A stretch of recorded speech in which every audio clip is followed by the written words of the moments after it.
The Modern Warfare 3 campaign is actually not that bad. That's right, I said it. I somewhat like the Modern Warfare 3 campaign. Now before you click off this video, I'm by no means saying this game is perfect. In fact, it's far from it, and in most aspects, it could have done with some more work. But seeing the hate that this campaign is getting, I thought I should weigh in with my own opinion. So prepare to hunt down Makarov and grab some popcorn, as we look at why the Modern Warfare 3 campaign is not all that bad. So the logical place to begin here is the story, perhaps the area of the game being frowned upon the most. It begins with us breaking out Makarov from a gulag. In an intense mission, this well-known threat has been freed.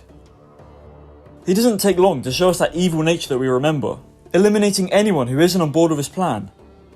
Right off the bat here, Makarov is already presented as a better antagonist than Hassan from Modern Warfare 2. In fact, I had to Google his name, he was that forgettable.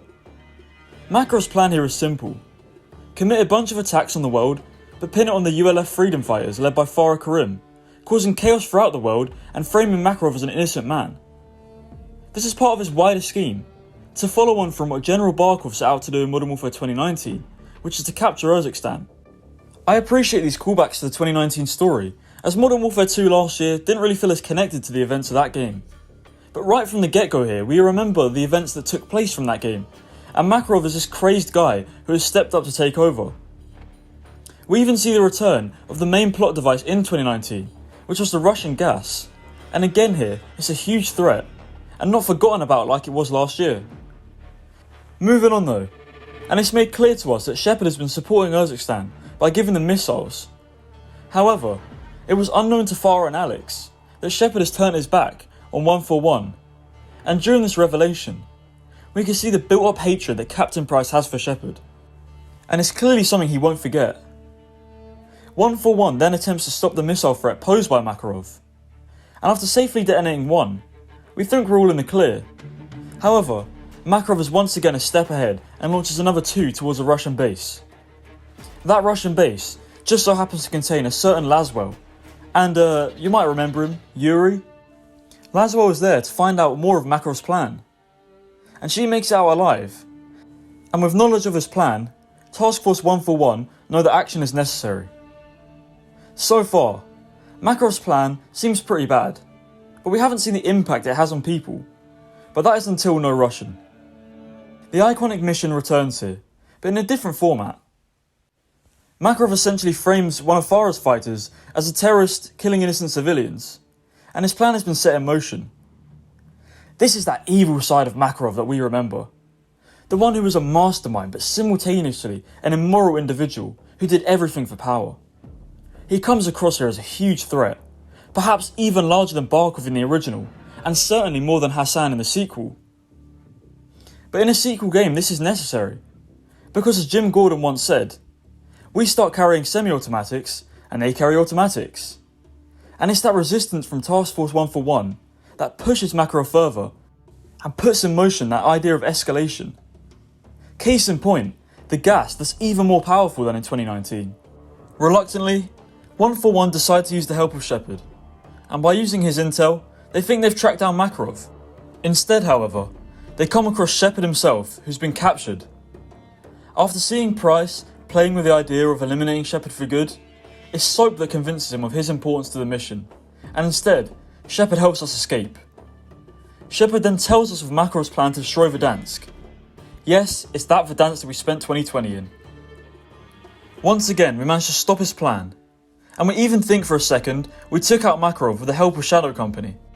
Shepard is desperate for a win, and is adamant we have done so. This hints at either Shepard wanting a win, or Shepard working with a man himself. But 141 aren't fooled by Shepard, and still want Makarov. It's then where we're taken to London, again linking back to 2019, where Makarov's next attack is revealed. A train going from England to France. In the final mission, we hunt down Makarov, and right when we think we've stopped him, he appears out of nowhere to take out Soap. But why just Soap?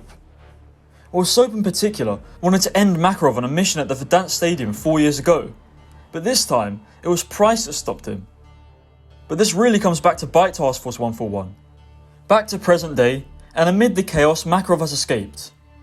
We managed to stop the detonation, but the man is still out there.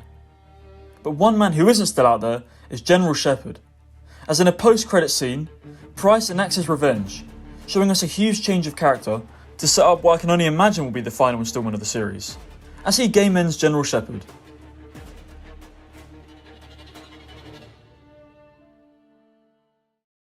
There's a lot to say here. The story itself is quite simple. Makarov is carrying on from General Barkov, but his plans are more evil in nature and he has no boundaries. I really appreciate the links back to 2019 as I mentioned before, as Modern Warfare 2 felt a bit disconnected at times. We don't even see characters like Alejandro or any of the other characters introduced in that game.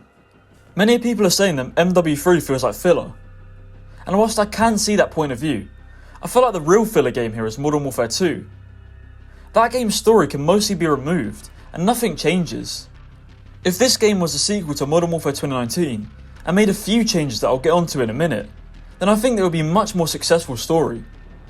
But given the circumstances surrounding Modern Warfare 3, and this game basically being a DLC for Modern Warfare 2, some of the complaints are understandable.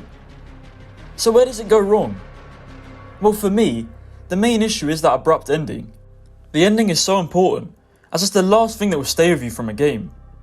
And I did say out loud when the game ended, well, is that it? It's because the final mission isn't really built up as such. It just feels like another mission where we'll hunt down Makarov and he'll get away. And in a sense, it was fairly predictable. So I would have liked to see a bit more build up towards the final mission, to make it have more of an impactful ending. There's a bit of controversy as well surrounding Soap and Shepard at the end, which again to me is a consequence of the rushed ending, but I feel like taking them out of the story is quite important. Taking out Soap really ups the stakes, and shows how evil Makarov is, which makes us hate him even more. And Price taking out Shepard shows his change in mentality, which he will need to take out Makarov. This perfectly sets us up for the next game, but that brings us into the next issue. People right now don't want another Modern Warfare game, and I for one, certainly don't want another one for a while. Out of the last 5 Call of Duty titles, 3 of them have been Modern Warfare, so there's a lot of fatigue building up, especially around the campaign. In an ideal scenario, we would have one Modern Warfare game every 3 years, but due to difficulties behind the scenes, we've had 2 in a row, leading to many parts of this game feeling rushed. Still though, it's still a more cohesive sequel than Modern Warfare 2, which to me felt so separated, and that's another change I would make in an ideal world. I would have the Modern Warfare 2019 story as it is as the opening. Then I would predominantly use the Modern Warfare 3 campaign as a sequel, with some changes to the ending, and with some elements of the Modern Warfare 2 campaign, such as the introduction of Shepard and Graves and their evil turn, all included in that story. This game would have released last year in an ideal world, which would then give us another 3-year wait until Infinity Ward could release the real Modern Warfare 3, which would finally wrap up the trilogy. But plans have dramatically changed, so now, what was meant to be a trilogy in my eyes, is now a quadrilogy, if that's even a word. Meaning that when Modern Warfare 4 does inevitably release in a few years' time, that will probably wrap up the story. I won't defend Infinity Ward and Activision, as particularly Activision continue to make mistakes that put themselves in these scenarios where unfinished games and rush games are the norm, but I think we at least have to look at Modern Warfare 3's campaign as a sequel rather than the ending, and this explains some of the design choices made.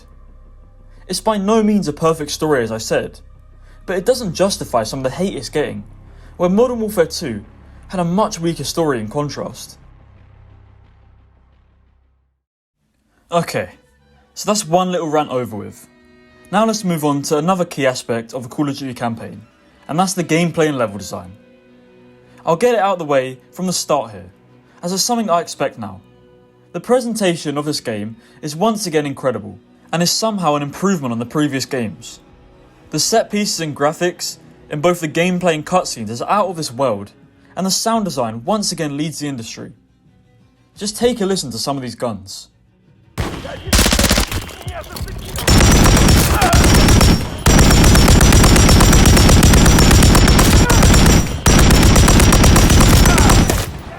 Gameplay wise, and it's more what we've come to expect from a Call of Duty campaign, with no huge innovations. But there is one key change. we have the introduction of open combat missions. These are DMZ-inspired open missions in which the player has some objectives to complete in an open world area, and exploration is encouraged to find better routes to attack or find better weapons to use. You might find a suppressed weapon to take out enemies silently, or you might find a route that eliminates combat entirely. The choice is up to you. Go in loud and it might save you some time, but it will certainly ramp up the difficulty. These missions are great. Certainly not perfect again, but they're a really fun addition. There's always been the odd mission in COD campaigns where you're allowed to move more freely, not held down by one objective, and they always stand out. In MW3 we have multiple of these types of missions, and with the stealthy, realistic take on warfare presented, they fit in perfectly. They can at times feel like a bit of a lazy version of DMZ that are just wedged into the campaign to fill it out a bit, but mostly, I feel they work well within the game, and they give each mission a bit of variety, with some fun secrets as well, like a golden AK or dual golden Desert Eagles thrown in. In terms of the main missions, they are mostly great here, but there's one exception, but I'll get onto that. Missions like Frozen Tundra and Flashpoint give off that classic shooting gallery feel from old school COD campaigns, whilst a mission like Passenger is purely story focused. 627 takes us to a gulag, and it's a brilliant opening mission that makes use of the night vision goggles and tactical movement for a sense of realism. My favourite mission in the game, and one of my favourite Call of Duty missions of all time, is called Payload. Captain Price must go in and infiltrate a missile launch in a site in Urzikstan. Pretty basic concept, right? But the execution here is superb. Starting on a hill, we have access to a drone and we can map out our potential route. Using this, I was able to make my way into the base, with the suppressed weapon I had silently taking down guards. I hid in the long grass, and eventually I made my way to the entrance.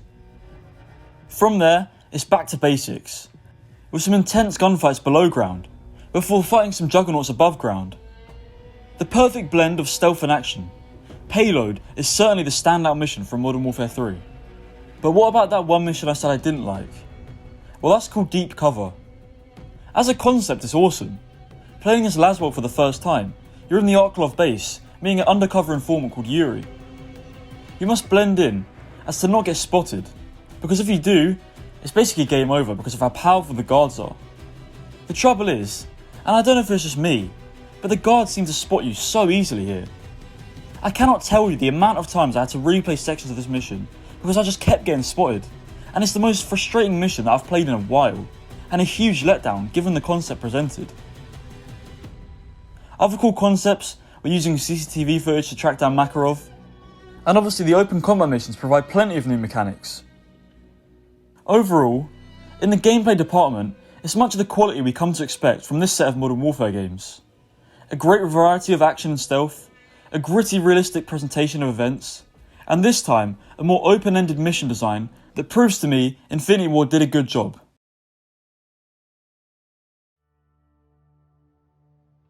The shortcomings of this campaign can pretty much all be traced back to the decision to release another Call of Duty game this year. Instead of taking a year off, Activision had to release another game, and in the space of a year, Infinity Ward were forced to put together not the ending of their trilogy, but instead the continuation of their story. That explains why the ending feels rushed, and some of the missions feel pieced together at times. But surprisingly, as a whole, I did like and enjoy playing this campaign. The open missions were a blast, and I just loved the stealth mixed in with the realistic presentation. Story-wise, and it was a step up from the previous title for me, with links back to the start of the story. It's for these reasons why I give the Modern Warfare 3 campaign a 70 out of 100 score. Now this score is actually lower than the score I initially gave the Modern Warfare 2 campaign, but after replaying that, I would probably give that somewhere in the high 60s. As a result, Modern Warfare 3 is a slight improvement, but you never know with Call of Duty. Maybe as I play it more, it will fall in its score as well. Currently though, there is an unwavering train of hate towards the Modern Warfare 3 campaign. As I said, some of it is understandable, as the franchise fatigue is really setting in once again.